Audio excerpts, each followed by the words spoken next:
My name is Sigmund Silver. Today is Thursday, July 27th, 1995. I am here to interview Mrs. Sylvia Berger, who is a survivor of the Nazi Holocaust. The purpose of this interview is to add to the oral history of the Holocaust, so that through this living memorial, future generations will know what happened. With this knowledge, we hope to prevent any such occurrence in the future. Now may we begin. Would you please tell me your full name? My name is Sylvia Berger. Could you spell that, please? Sylvia is S-Y-L-V-E-A. B-E-R-G-E-R is the second name. Can we begin by talking about the town from which you came? But tell me first, where were you born? I was born in Czechoslovakia. Was after 1938 became Hungary. What was the name of the town? Muzsaj. M-U-Z-A-Y. And what was your birth date? My birth date is 1929, August 20th. August 20th, 1929. Yes. And where did you grow up? I grew up in that town till we didn't go to the Holocaust.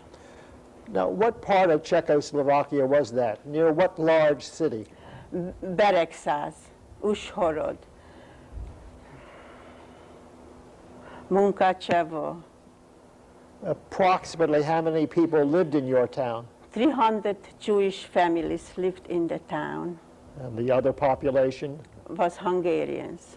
And how many of those, approximately? I think 3,000 people.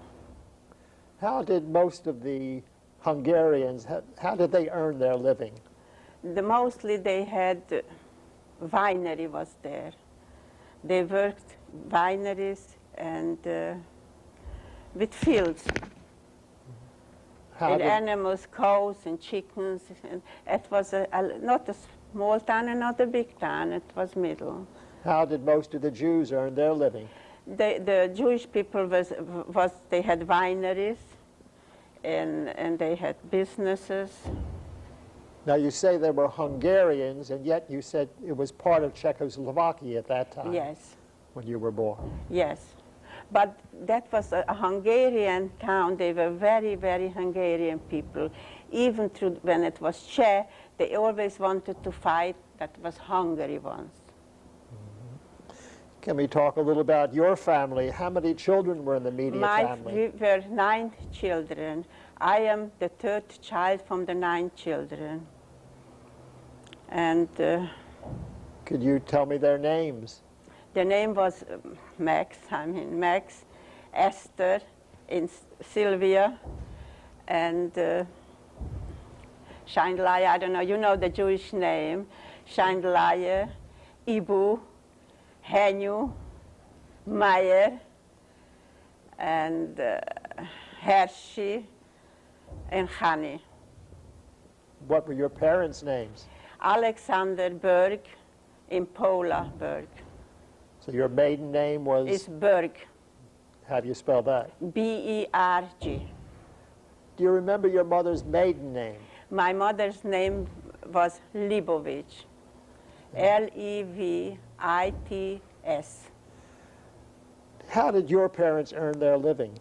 My parents had a winery. My father made wine.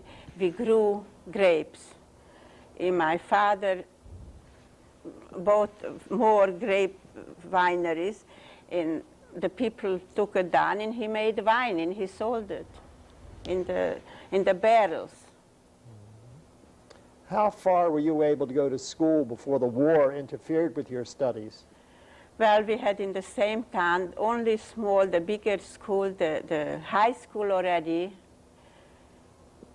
We had till the 8th grade.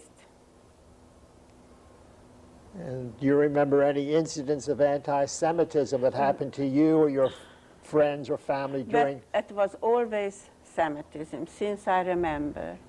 But after the Hungarian came in, were more Semitism. But by the Czech, it wasn't so much. I was a little girl, I don't remember. I just remember that in 1938, they came in, the Hungarians took us, and right away they took away the the store, what they had, they took away the stores, and they took away everything from the Jewish people. And they break the windows for all the Jewish people when they came in. Well, I know you were only a child, but before the war began in the 30s, while Hitler was getting power in Europe, did you hear anything from your parents, say anything, what was happening in Germany? We didn't hear too much. We did not hear. We didn't know too much about it. We heard that in Poland already they put together the Jews and they take them someplace. But, you know, when it didn't happen to you, you don't believe it, that something like this could happen. Did any of your family try to leave around that time before the war? We didn't try to leave. We were small children, and my father lived there. We had everything there. We had a house, and we had the winery. The wineries they didn't took away, just if you had a store. And you were living in that town when the war broke out in 1939? Yes. What happened then? In 1939, we didn't know nothing yet. We didn't know. You say the Hungarians took it over. That's it. They give it over. The whole part, what was Czech, that part, a big piece of, it was Czechoslovakia, part of Czechoslovakia. And they gave it back for the Hungarians. And how did your life change after that? Without any struggle. The life changed. They took away, we wasn't allowed to go to high schools and to higher schools. The Jewish people, they didn't take in the schools already, only if you go on Sabbath. Were there any acts against the Jews at that time? Well, constantly they pulled the payers for the children, or in school they said, you are a Jew and you go to Palestine. Were there any Jews rounded up and taken away during that period? No. Weren't forced to labor? There was who was born a Pole. If they knew that somebody was born, they had to show the birth certificate. If you were born in Poland, they take you away. Were there many Jews that came in from the outlying districts? Very few. Who married in there or who came as a child. Were there any Hungarians who accepted and copied the Nazi way of life? Well, they were not good because they didn't hide even one Jew. Was there any particular groups that... Yeah, was groups. They called Szabad, you know, that was a group like a young Nazi group. What were they called? Szabad, you know, but free, something free, they were free. What happened when Hungary joined Germany in the war against the Soviets? How did the Hungarians feel about that? Well, they felt good. How did they react to their sending troops to the Soviet front? Well, they sent them there, they fight it, but they gave in to the Germans. They were more Germans than Russians. Now, how long did this situation last? Well, from the Germans came over the beginning of 44. And right away, they take over Hungary. And we didn't know yet nothing, that they take away the Jews, nothing. Then in April, right away, we knew already that the Germans came into Hungary. Did they come to your town? They didn't come. Germans weren't in my time, but they gave the orders.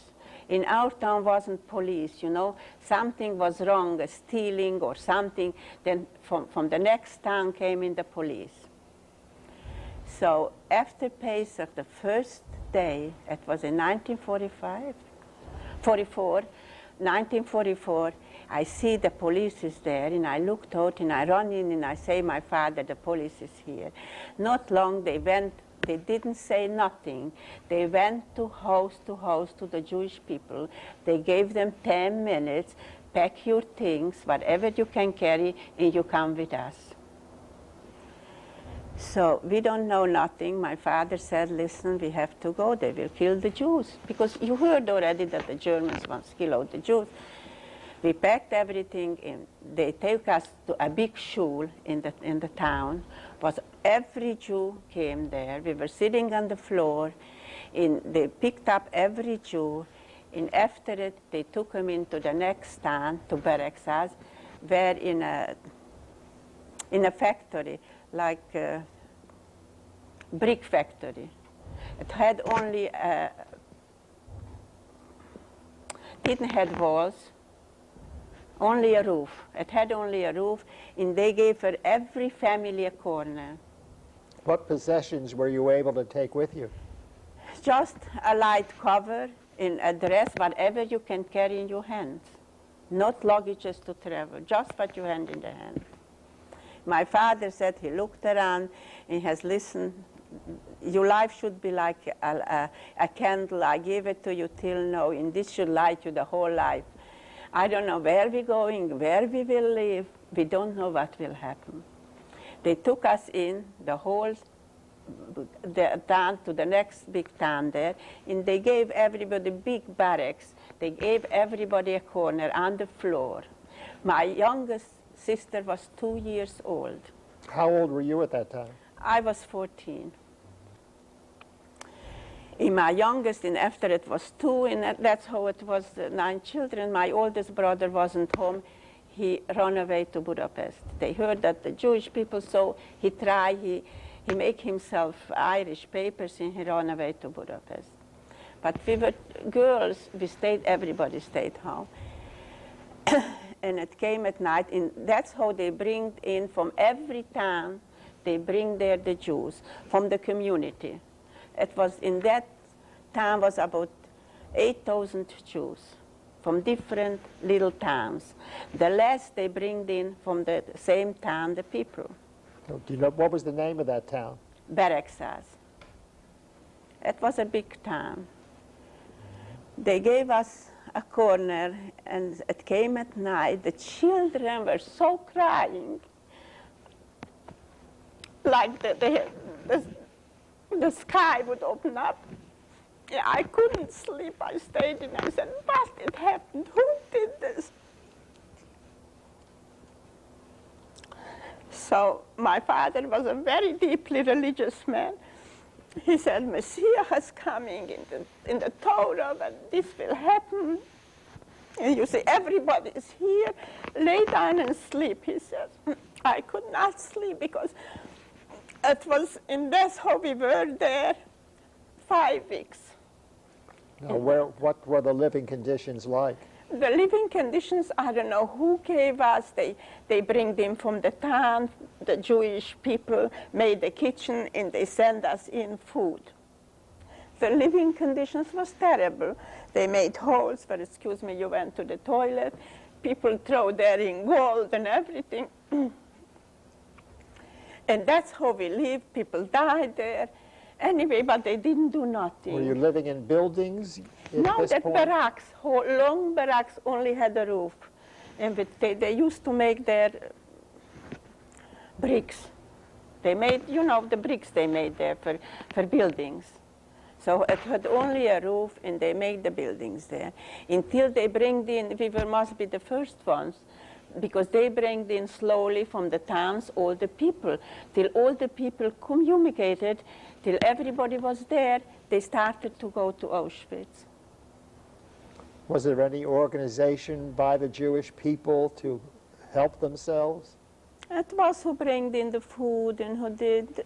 Nobody knew nothing. We were so naive, we didn't know nothing. But whatever they did, everybody went, and everybody didn't say nothing, they just went. Were you able to go out of the No, barracks? we didn't go out. It was full with police all over. We couldn't go in no place. And when they bring in the town, the big town, they bring in the last. The next day they disappeared. They took right away from the town, the people, because they were afraid they will kill each other, they will kill themselves. A lot of people jumped down from the roofs and they killed them, you know, from the big towns. But from the smaller towns, they went along with everything. Were there any organizations this was a ghetto now. This was a ghetto, yes. Now, were there any Jewish or non-Jewish organizations outside the ghetto that came in that offered help? They couldn't come in. They bring in, they stayed there in the end, and they give over the food, and the police bring it in. Can you describe some of the activities that went on? Went on nothing. Was anyone able to have religious practices? They had religious because they themselves, it came at night, they prayed, and in the morning they prayed. Was there any attempt to educate the children? No, nothing. Nothing. Were you aware? It was only 4 weeks we were there after Pesach, and in June, the beginning of June, they took us to Birkenau. But in the ghetto, were you aware, were there any Christians in the ghetto? No, no Christians were in the ghetto. We don't see any Christians. Do you know of any resistance or underground? The mail they bring us in the ghetto. No resistance, was nothing. Was there any individual acts of resistance, any one person? Some of them killed themselves, a lot of... Did you witness any forms of punishment by the police against the people? Well, as soon as somebody wanted to run, they killed them right away. They shoot them. Did you have to do any work, or you or any of your family, or any of the prisoners? There we didn't do nothing. They just, every day they ask for money. If we have some money, we should give it to them because they will take it away. And people throw it in the toilets and all over there. Now, was the whole family able to stay together during this whole period? The family stayed in that corner together. What is your most powerful memory of the ghetto, the few weeks that you were there? The main thing was that the children cried so badly, and you couldn't understand how this could happen to people who didn't do nothing for nobody. All of a sudden, everybody was so, mostly religious people there in that town, small children, old people, and they bring them in for no reason. We didn't know why and when. We couldn't believe it that this could happen to human beings. And during that period, were there roundups of others that had been taken away? In what respect? Were they people gathered with? How were they taken away from the ghetto? Also, he said nobody should take any luggages because there is a very small place in the cattle trains they were, and also in a corner they pushed in as many people as possible. How did you know that you were leaving the ghetto? They said we didn't know nothing. We take you in, we're going. And they take barrack by barrack each day, another, and they left there everything. And where were you taken? To Birkenau. I mean, when you were taken from your barracks, where did they take you? To the trains. What kind of trains were there? Cattle trains. It had only a little opening, and everybody was sitting in the floor there too. And the children became sick, and it was terrible. People were dying, dead people and live people, and it took us 3 days to travel by the cattle trains. Were you given any food or water? They gave a little water. We had to take along whatever we had. What were the sanitary conditions in the train? Nothing. I can't even describe it. You had a little thing and you put it out on the window. It wasn't humanly possible what went on in the trains. The children became all sick. My sister had he was burning up in the little, and they hold the children, and everybody didn't say a word. They just didn't know what happened. Was the train opened up at any time during the trip? No. Now, what camp did you first arrive at? We arrived in Birkenau. They opened up the doors, and we held each other very tightly.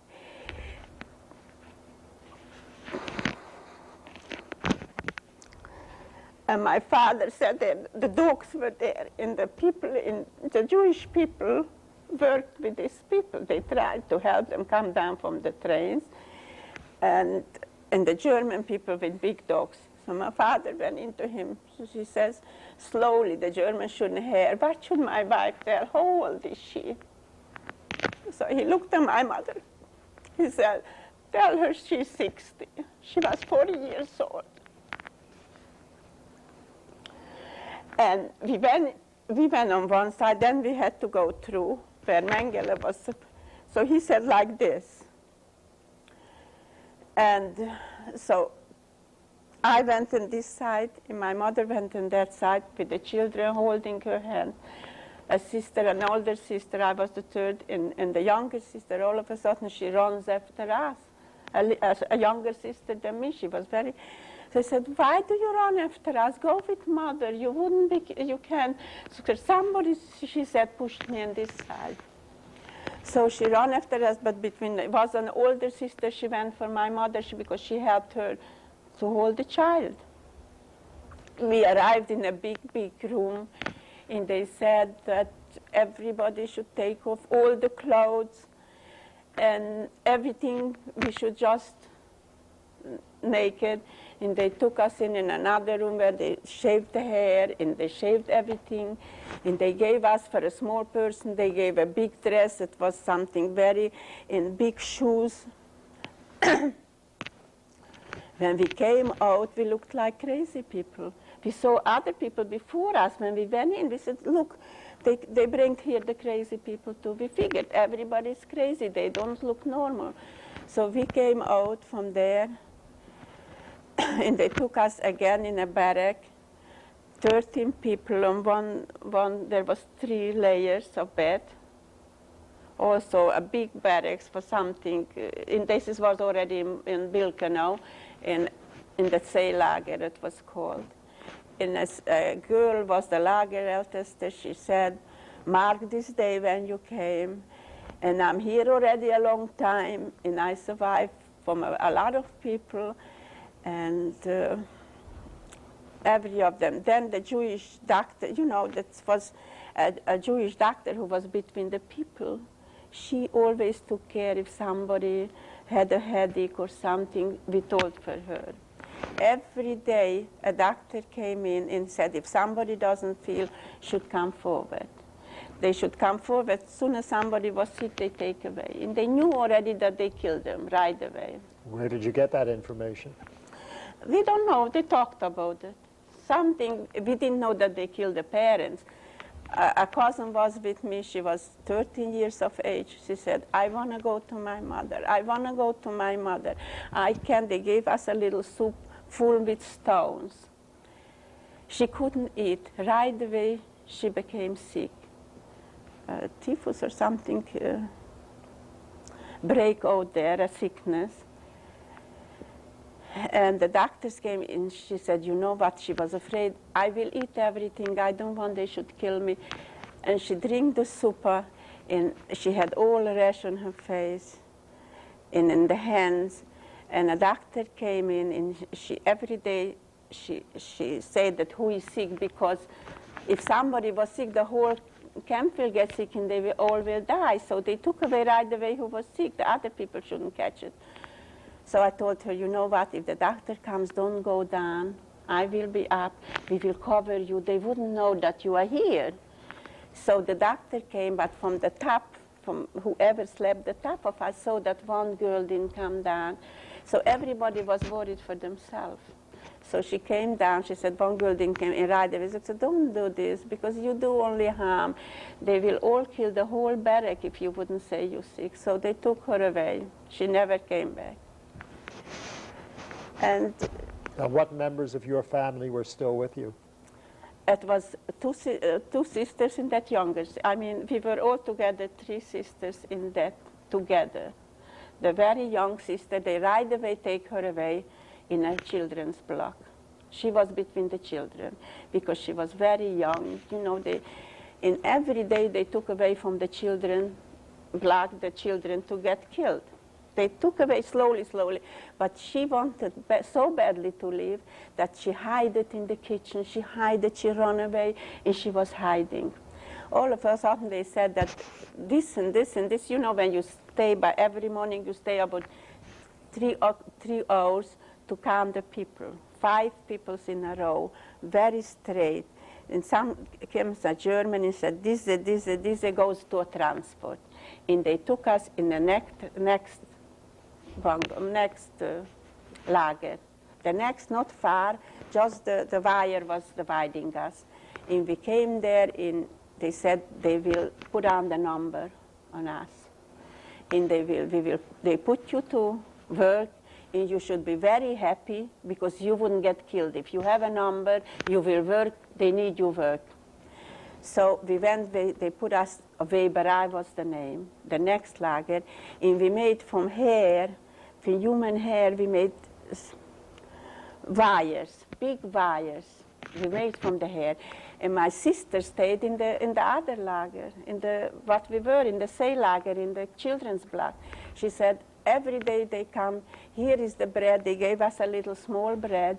I don't eat up my bread because I can't already hide. I want to go away. You need the bread. You will work, and I can't go anymore. So all of a sudden, we see the children block is not there anymore. So we figured they took her away. And we worked there in the Weberei. Then they took us a little while, 2 months we worked there. And then they took us. What kind of work did you do? I tell you, from human hair, we made wiring, something, but they worked up in the war. Something they worked up for the body. Everybody cut down the hair, they worked up for the war. Tell me, But they had to. Approximately, what was the date that you entered Auschwitz or Birkenau? Birkenau, I entered the beginning of June. What year? 1943, 43 or 44.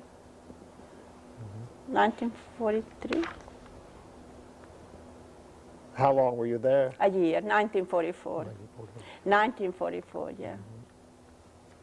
What was the conditions, the living conditions there? Where we worked already? Yes. The living conditions, we went out 3 o'clock in the morning till they counted all the people, if everybody is missing. And one person was missing, fall asleep, they let us stay there. Early, 3 o'clock in the morning, it was already winter time, and it was so cold, we were stayed till they didn't find the one person. And then we went to work from 9 o'clock on. They gave us the work. Everybody was working in Germans when they measured how much we made, and they we should make more, and this is very little.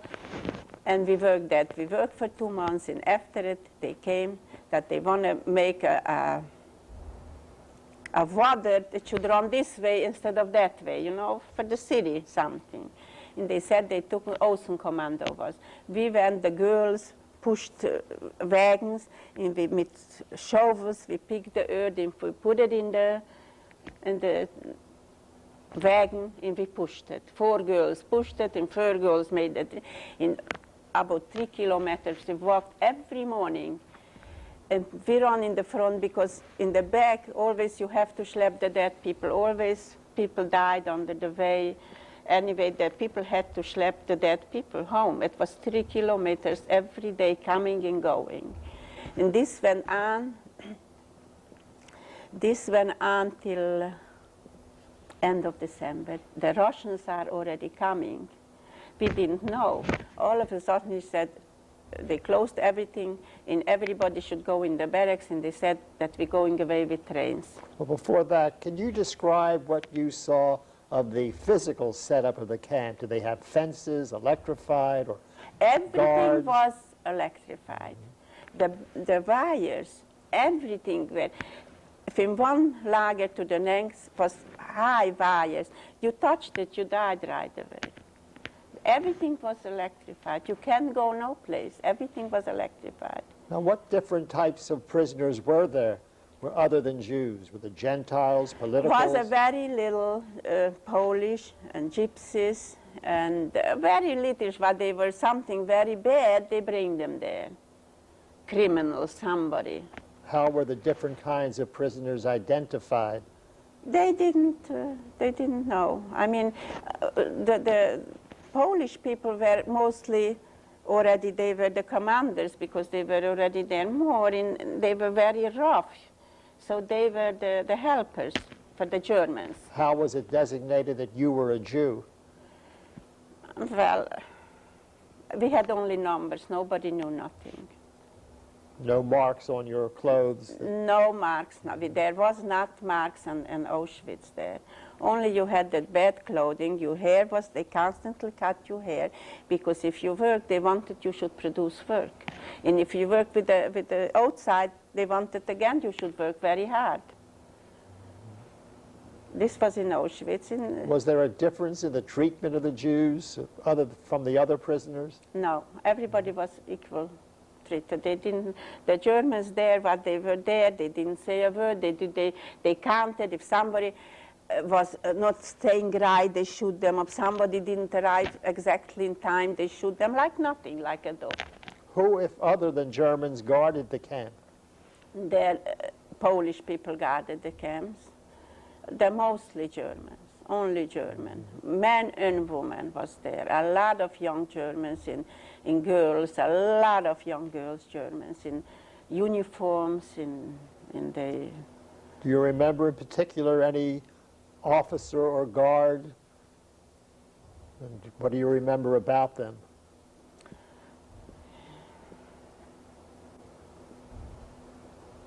They killed them. A 40-year-old was old. If she didn't say straight, they killed her. So I was so happy that my mother didn't come with us. She was 40 years, that she suffered, she would suffer, she wouldn't stay like this in the line, and they would kill her anyway. At this time, did you have any idea what happened to your mother and the rest of the family? No, we have no idea. As I say, my cousin always said, take me to my mother. I know they are there, and every day came something to say that they are with the smaller children, and once somebody came, they killed them. But we couldn't believe it. We don't believe it. You weren't aware of the we felt smoke. The smoke? We came out at night. They couldn't let out, they didn't want to let out the people because everything was burning. They burned, came transport at night. They didn't even let one people go to the right. They took them right to the crematoriums to burn. Did anyone tell you what was going on and the cause of the smoke? Sometimes a Jewish prisoner, because the Jewish people work there by the crematoriums, and then they killed them. They shouldn't tell for the rest of the people. Sometimes it was leaking in that the people there don't leave, but they are not here. They took them in, they don't give them food, they kill them. So anytime when we went something to take a shower, we figured gas is coming. They were talking about it. What forms of punishment did you witness in the camp? They killed them, no punishment, right away they killed. They shoot them and that's it. Do you know of any instance when a whole group was held responsible and punished for the act of just one person? Exactly. If one person hid it, the rest of them went down to the knees, and they were till they didn't find the one person. They know that they will tell where the person is because everybody suffered for the other person. So nobody ran away because the other person who saw it must say, because if not, they stayed the whole night and they said they will kill all the people till you don't find them. Did you know of any attempts to escape? Whoever wanted to escape died by the fires. Was there any visitation by any outside organizations? Never, never. Did the prisoners attempt to observe any religious practices? Yom Kippur, they said that we don't need the food. They fasted, and they knew every holiday what it is. And some of them were so religious that they gave away the piece of bread for a prayer book. They wanted to pray, but they took away everything. Were there any acts of sabotage or other forms of resistance in the camp? Not as we know. Nobody there was everybody went where they took them, and They did everything, whatever it was, and somebody did something, they right away shoot them. Tell me about the functions of the kapos. What did they do? Well, you wasn't allowed even to talk. You were sitting in your bed. You couldn't even talk. Once a girl, she was praying, she called her down, and she lay down, and she gave her so many sticks that she was all blue, because she figured she's talking. Not something, you couldn't talk to each other. But the prisoners were the kapos. Yeah, some of the prisoners were kapos, yeah, but very seldom. Mostly Germans. You feel that those prisoners who were kapos, did they take advantage of their position? Well, they had to. If not, they wouldn't kapos. They have to. If not, they picked such a people who can hold the order. Were you able to get any news from the outside world and how the war was progressing? Never. When we arrived, we had to write postcards that we arrived, we are well, we have everything. And everybody writes postcards to the same town where if you had somebody to send it home. Now, how long did this last in Auschwitz? Auschwitz, I was in Auschwitz till December of 1944. In December, if I would stay there another 2 weeks, I would be liberated by the Russians. But they took us with trains right away at night. They closed up the block. We should go with the trains. They gave us a little bread on the way, and with the trains, again with the same cattle trains, we went to Bergen-Belsen. We arrived there. How long was that trip? The trip was a day and a half. And we arrived there. There was not crematoriums, nothing that was in Germany already. Because here in Poland, the Russians are coming, so they took us deeper to Germany.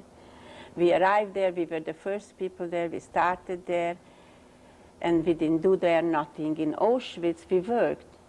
At least they gave us a little bread, and they saw that we should be clean. We went to take showers, and they put the clothes in something that shouldn't be fertilized, and they cut our hairs. We shouldn't have hair. They shouldn't have lice. We arrived there, and there was not any place like sitting position, because they bring in from all the lagers the people there. From all the working, but the Russians are coming, or any other one, wanted to take in the land, so they bring us to Bergen-Belsen. And right away there, they bring from Hungary that time, from Budapest, they started straight to Bergen-Belsen, the people. They didn't cut their hair. They bombed it already. They came 3 weeks in with the wagons. And they came in, my sister went to take a shower. She said, I saw lice and I saw this. Right away she got typhus from it. And that people, the Hungarian people, were not cut the hair, nothing. They were dying every day on there. They weren't old people, young people. That wasn't a selection. So everybody came in that. They didn't want to eat. They didn't want right away. They died. After each other, they died, and they throw out the people outside, or you went to a washroom or full with dead people, one on each other, because it wasn't a crematorium. And you could see the people moving, please, water, please give me. And everybody was not with the hands, with the feet, and they throw everybody there. And more people get always the typhus, because there was no doctor. And right away, my sister was very sick. The doctor, there was a Jewish doctor, she said that she's very sick, she was already swollen, and I had very high temperature. I said, I don't care, I'm not laying down till I die. And she said, she said for the couple, she said, listen, they wanted to throw us out already too, between the people. She said, don't throw these two children. They have such a strong hearts, that they will survive the high temperature, because it was very high temperature. Look, how will they stay by the appel? How will we calm them? He said, I will be in the middle, I will hold them, they shouldn't fall down. And they didn't throw us out, and we survived. What were the living conditions in Bergen-Belsen? Where did you live, in barracks? Or? In barracks, also in barracks. In barracks, in everybody, just like this, you couldn't lay down. And in the morning was full with dead people because you didn't do nothing there.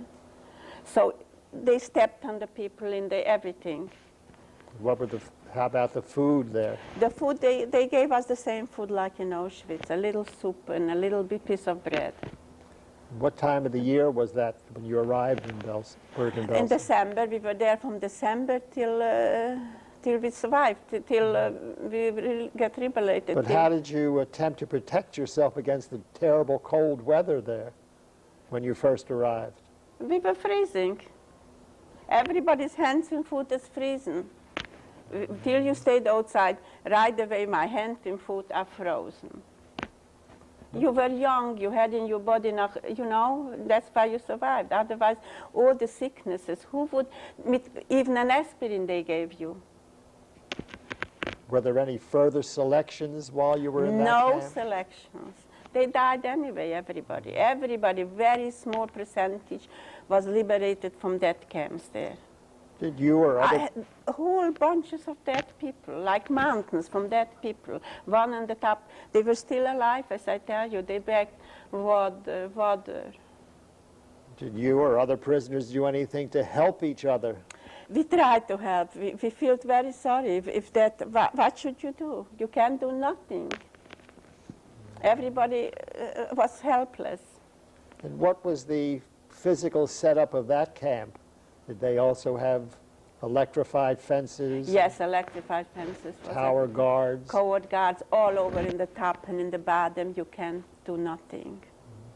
And what different types of prisoners were there?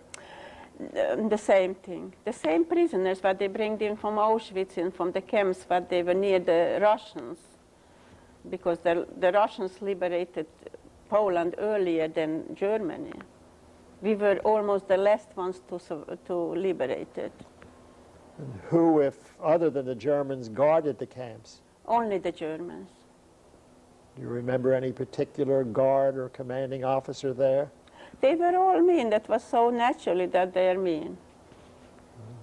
What forms of punishment did you witness there in Bergen-Belsen? They don't do nothing because everybody died anyway. Day by day was full with dead people, young and old. As I say, from Budapest, they bring in by the wagons the people. They didn't select it, nobody. They bring them in and they died there. They came already 3 weeks in the trains. Were there any children in that camp? No, no children. Was there any visitation by any outside organizations No visitation, no. Was there any attempt to have religious practices? Or? No, we knew that we prayed and you know, Shabbat we didn't do nothing. I mean, we had to go to work, that we had to. What type of work were you doing there? Not in Bergen-Belsen, only in Auschwitz. In Bergen-Belsen we didn't do nothing. Now, were you getting any news from the outside Never, world? nothing. The progress of the war? No. How did you feel about the possibility that the camp would be bombed? We didn't mind. We were prepared for everything. What were the first signs for you that the war was coming to an end? All of a sudden, one night, we looked out and we didn't see the Germans. Everything was free. So people run into the kitchen, they eat the fat food, everybody became again sick. Stomach typhus, everybody get. And we see that the Germans are not there. But before that, yes. When you think back, what single event for you was the most difficult of all your experiences in the camp? Everything. It was very, very difficult. You couldn't do nothing. You didn't have, excuse me, a toilet. You didn't have a dish to eat. You didn't have nothing. You lived like an animal. Did you ever experience complete despair when you simply felt like giving up? Sometimes I figured, I don't mind if the gas is coming already. I don't want to leave. I wouldn't survive anyway. What helped you overcome that feeling? Well, it helped because we figured the parents still live and we want to go home and we will survive and we will get over and we pay back for the Germans.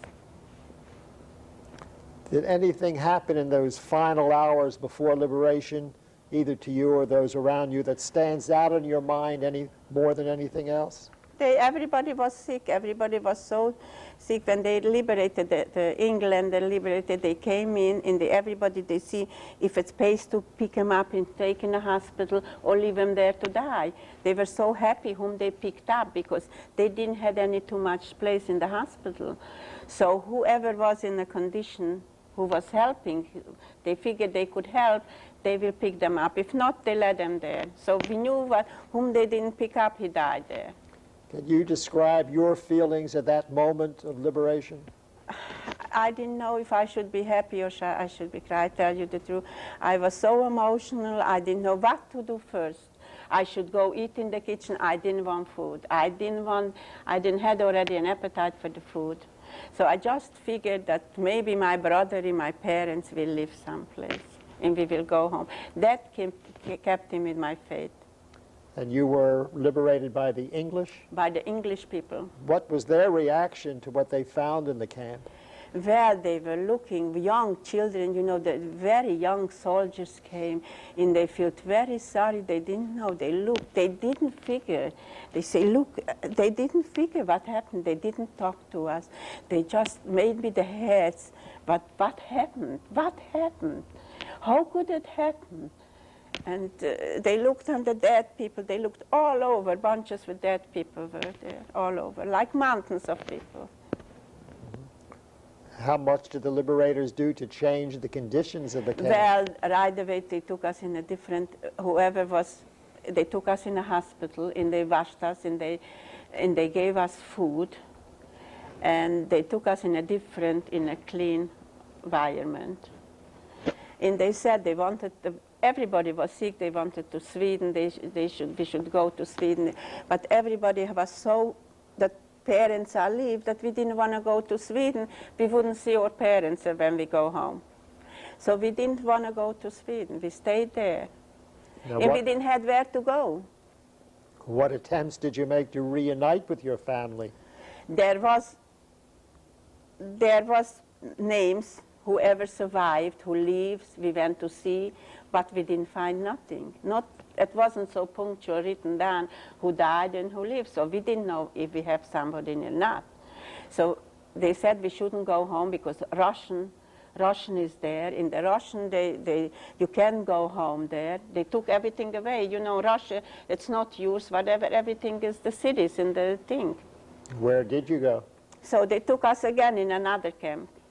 From camps to camps, we were there. We wanted to go to Israel, we could not. We wanted to go home, we could not. We didn't have where to go. Where did you get? And then it was very, very depressing. We didn't have where to go. And I figured for that we had to leave. We shouldn't have where to go. Whoever we leave, they will put us in some things in silver and gold. And when did you first get news of your family? Well, we was there a good few months. And then came also a Red Cross bus who went to Czechoslovakia with a bus. So 10 people could go. So I begged them, I want to go, and I want to go. They picked out 10 people. So I was between the 10 people. My sister stayed still there. She had typhus. She has everything. She was very sick. She couldn't even breathe. And she figured she's dying already because she was swollen up, and she survived the last minute.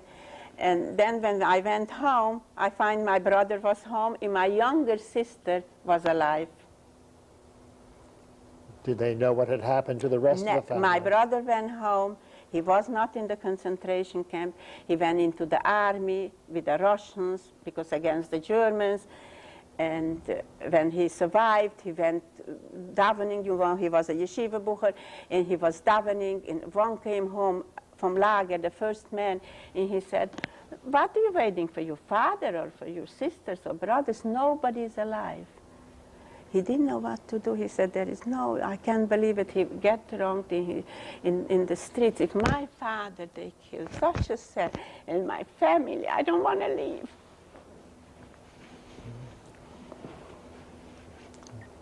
And then we didn't have where to go. We didn't have where to go. We went all over to go. I was so disappointed and I just wanted to kill myself. Were there any organizations helping? No, from the Red Cross then came out, we registered through the Red Cross to came out to the United States. And my brother still couldn't come because he was more than 18 years old. So we came out, my sister and me came to the United States in 1947 to the children's house here. A children's home was in the Bronx. And you came And with we were very, very depressed. We had nobody here. And every 10 children, they give like a mother's helper. They should, why are you crying? Why are you crying? We didn't have nobody. This transport was done specifically for the children who lost their parents in the Holocaust? To the Red Cross? Yes. Yes, not to the Holocaust, no. Only Red Cross who didn't have any parents. It was never mentioned the Holocaust. Through the Red Cross, under 18 years of age, could register with that transport to come here. So we came through the Red Cross, not like a Holocaust survivor. And you were put into a children's home? I went in the, yes. What did you do then?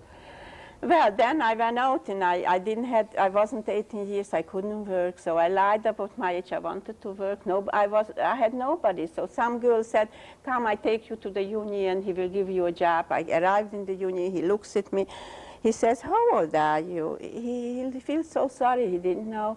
So he gave me a job, he sent me out.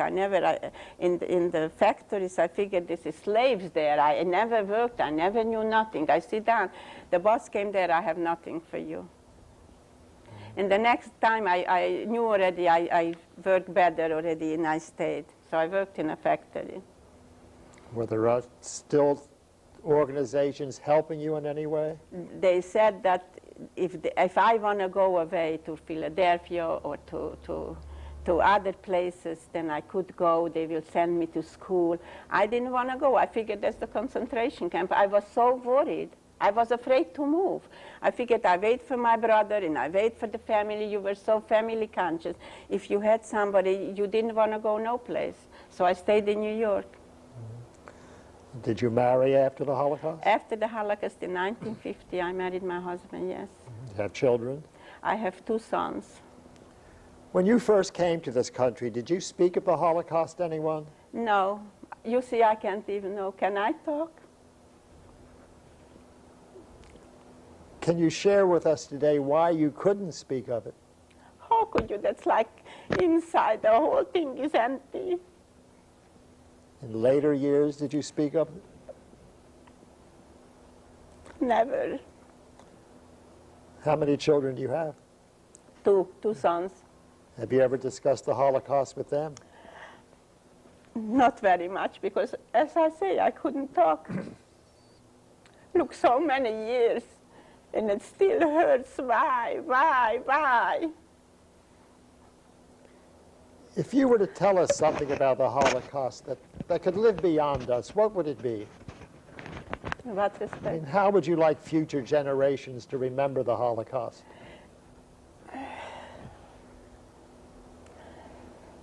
I can't describe it because it's very terrible. You can't even tell it for another person.